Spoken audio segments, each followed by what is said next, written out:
Hello, welcome to the Motoring Middle East review. Today I'm checking out the Toyota Fortuner Xtreme. That's quite a tough looking thing, isn't it?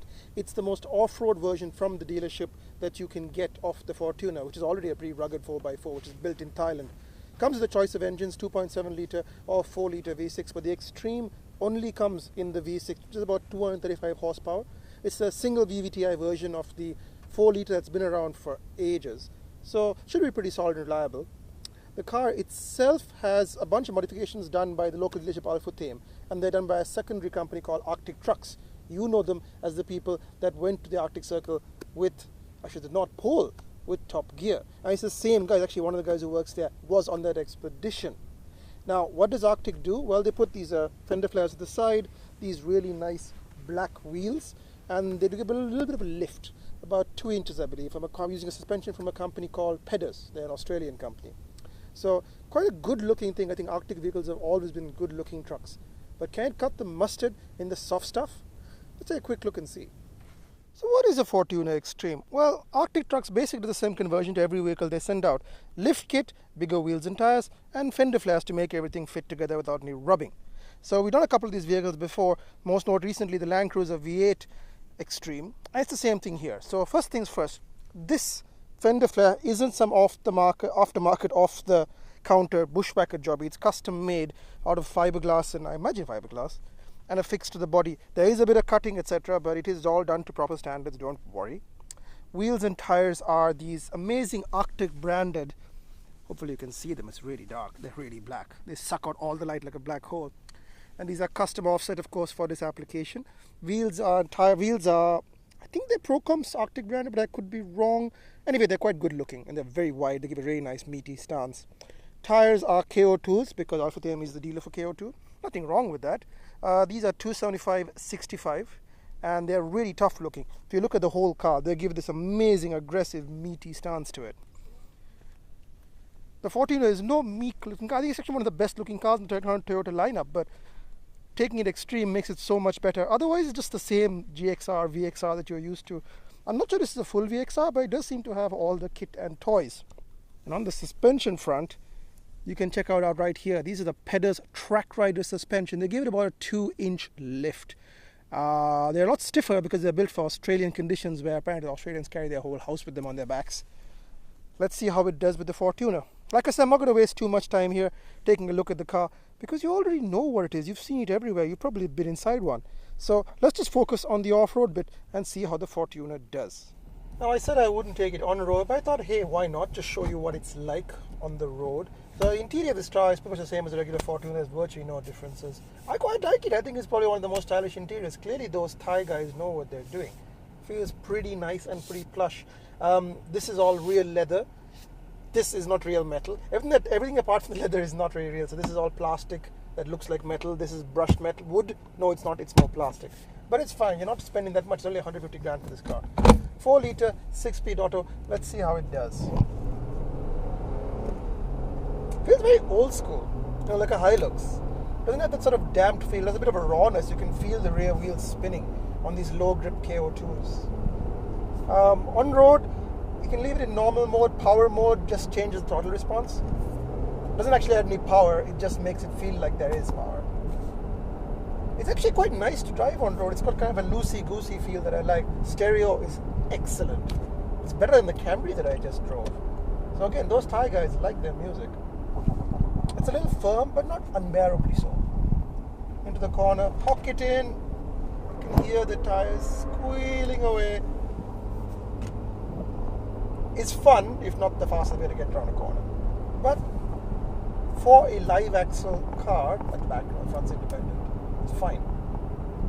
And because these road tires, these KO2s are running 40 psi on the road. That's a lot. Most cars typically around 30, 35 or 32 in most Toyotas. But this is quite firm. Well, it's good. It absorbs the bumps. This is a bumpy road, but it's not doing too badly. The pedals work on road. Wind noise not too bad. In general, refinement's a lot better than the old Fortuner, which was a little bit of an old nail, to be honest. Not a car that you would buy yourself. But this one is, and I can see why. It's stylish. It looks fun. It's the kind of car you take onto the beach without worrying about. But will it do okay in the sandy stuff? That's what the Xtreme badge says. Let's find out. So I've deflated the tires. We've come down to about 12 psi. Normally I go low on KO2s, but really I'm just not in the mood to spend endless hours deflating. This car has all the kits, so you got 4-wheel drive, low range, and traction control on and off, fully off, and a rear diff lock. Hopefully we won't need that. It also has the upgraded AR compressor in the back from NSV, so that makes a nice little difference, doesn't it? Alright, the old one's a bit slow, but now it's quite quick actually. Let's see how it does. Alright, it's a bit stiff. Stiffer than the pedals normally are. Maybe because it's such a light car. Let's go in some ruts. Oh wow. It is very stiff. Stiff. Let's find some actual unbroken sand. The front's fine, it's the back's a little bit more aggressively damp than I would like. The car's very capable.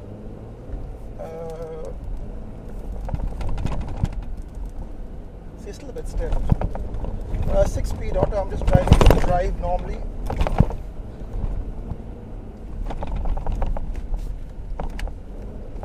Not a huge amount of power because this is a single PVDI engine, but it is very torquey. And torquey is what you want in a car like this. It has paddle shifters, which I don't believe even the big dog Land Cruiser does. So let's see how it does. I prefer using the gear stick. The stuff in the back is because I have simply not tied everything down properly because I'm lazy. So let's do the big climb around the side, my usual off-road test track in Kudra. See how it does. Sand's very cut up today, everybody's been out here partying. That's normal, it's just the stuff in the back. Right, let's see. Let's see how she do. Fine. Plenty of torque. I feel like it's sort of low and mid-range as opposed to high-end, but yeah. Let's go down the dip, see how it is.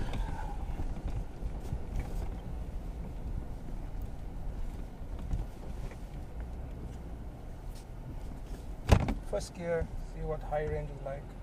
Rolls down, nice.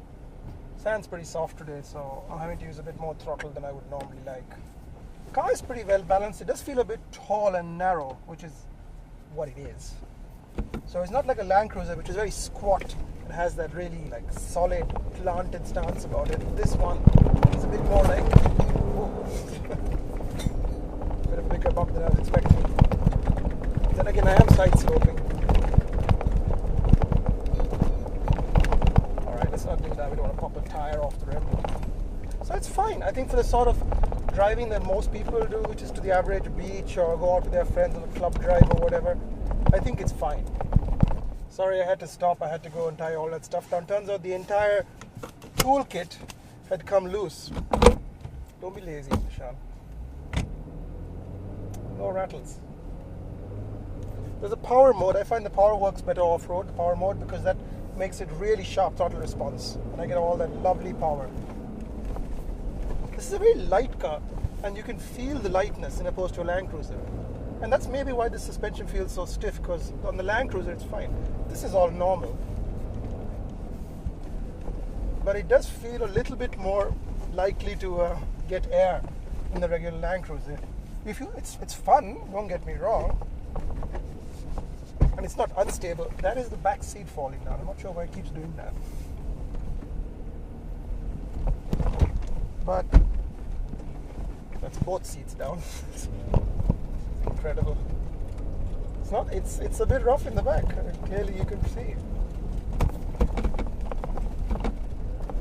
Charge.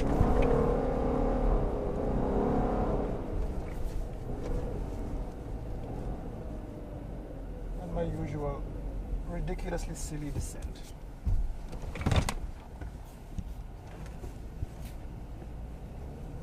This is a good car. I mean, it'll do enough for most people, but I can't help escaping that feeling that if you were going to build an off-road Fortuner, you could do it yourself, and it would cost you a lot more because this is actually pretty affordable.